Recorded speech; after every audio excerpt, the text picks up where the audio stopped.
Your body is already making soap right now. Not in a factory, not in a lab, on your skin. The second wood ash touches your sebum. The oil your skin constantly produces, saponification begins. The exact same reaction used to manufacture commercial soap, except the raw material being dissolved. That's you. Civilization collapses. Supply chains die. The stores are empty. The shelves are bare. But the fire is still burning. And your skin still makes oil. That means you still have everything you need to stay clean. Here are 6 ways to do it with nothing but ash and sand. Now, you might think soap chemistry needs equipment, but actually your bare hands are the reactor. Here's why. The ash hand scrub, you've seen this scene? Fight Club, Tyler Durden, lie on the back of the hand. The burn, that ghostly slippery feeling before the heat kicks in, that slipperiness is real. Safety training uses it as a warning sign for an alkali burn. If your hands feel slick after rinsing, the lye is still active.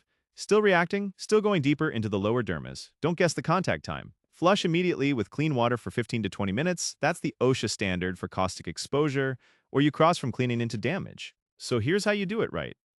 Take a small pinch of fine wood ash from cooled hardwood. Wet your hands slightly. Work the ash in for 10 to 15 seconds, not more. Feel that slip? That's saponification starting. Rinse immediately and thoroughly. Your hands are cleaner than most after a full soap wash.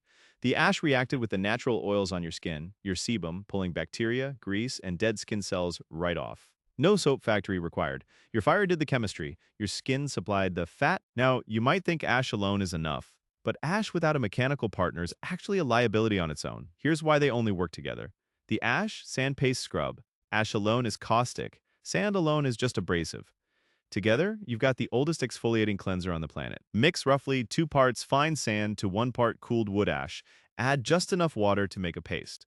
Use it on your arms, legs, the back of your neck. Anywhere that's filthy, infected looking, or just hasn't seen clean in days. The sand physically removes dead skin, dirt, and debris. The ash kills surface bacteria on contact. The combination pulls embedded grime out of pores that soap would miss. The ash is doing chemistry. The sand is doing mechanics. You get both at once. Roman athletes understood this principle in practice. After training, slaves scraped their bodies with a curved metal tool called a strigil. The residue, olive oil, sweat, and arena dust, was called gloios. Wealthy Roman women paid for vials of it, sold it as luxury medicine, applied it to their faces. They were buying the byproduct of a body under maximum physical stress. They were right about the value, just wrong about why. You're right about both. Don't use this paste on open wounds. Don't use it on your face. The abrasion is too much. The alkalinity is too high. This is for large body surfaces. Hands, arms, feet. Use it, rinse fast, done. You might think the body is handled now, but your hair is the liability most people forget until it's already an infection. Ash as dry shampoo and scalp cleaner. Your hair is a liability when the grid goes down. Grease builds up. Bacteria colonizes the follicles. Left long enough, scalp infections. Sores, hair loss. Not a cosmetic problem, a survival problem. Here's the fix. Work a small amount of fine, cooled ash directly into dry hair at the scalp. Massage it in for 60 seconds. The ash absorbs excess sebum, the oil your glands continuously produce. It also shifts the pH of the scalp environment, making it hostile to the bacteria driving the buildup. Wait 5 minutes, shake it out, comb it through. Your hair won't be Instagram clean, but your scalp will be functional. Infection risk down, itching down, morale slightly less destroyed. In a collapse scenario, morale is a resource. Don't waste it scratching your head. Okay, hair, hands, and skin handled, but here's where most survival guides stop. And that's exactly where people die, because the next 2 tips cover the body parts that will kill you fastest if you get them wrong. Almost no one talks about this correctly. Pay close attention. So now that your skin and scalp have a defense, the next failure point is already rotting inside your mouth. Ash tooth powder. Your teeth will rot before your body gives out.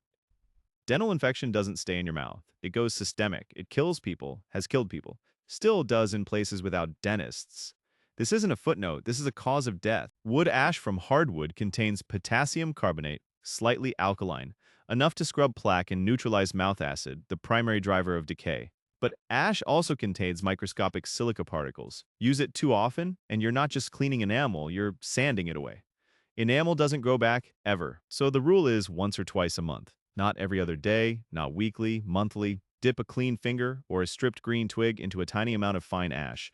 Work it across your teeth and gum line for 2 minutes. Rinse thoroughly, don't swallow it, once or twice a month, enough to maintain baseline oral hygiene, enough to keep a cavity from becoming a life-threatening abscess. No pharmacy, no dentist, no problem. The fire gave you the powder, the twig gave you the brush. Keep your mouth alive, But clean teeth mean nothing if you handle a wound wrong, and this next mistake kills people in the first week. Ash and sand for wound surface cleaning. This one you need to understand before you use it, or you'll make it worse. A concentrated wood ash slurry runs pH 10 to 12. The difference between pH 11 and 12 isn't one unit. On the logarithmic scale, it's 10 times more caustic per step. Get that wrong on an open wound, and you've added a chemical burn to a trauma injury. Here's what it's actually good for. Surface contamination on intact skin immediately surrounding a wound. Not inside the wound. Never inside the wound. Dirty hands that need cleaning before you touch a wound. Contaminated surfaces, a makeshift table, a blade you're about to use. Ash as a surface disinfectant for non-wound skin around the injury site is legitimate. It raises pH to a level that denatures bacteria on contact. Lye-based solutions have been used for centuries to clean surgical instruments.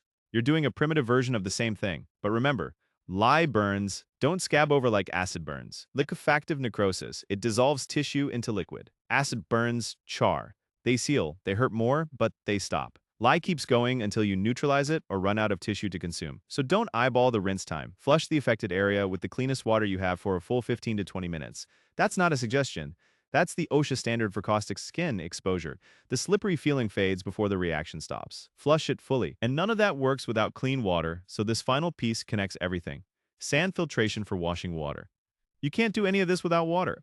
And most water you'll find in a collapse scenario will be trying to kill you before the raiders get a chance. Sand is your first line of defense, but here's the critical mistake most people make. They add ash to the filter stack. Don't. Ash is water soluble.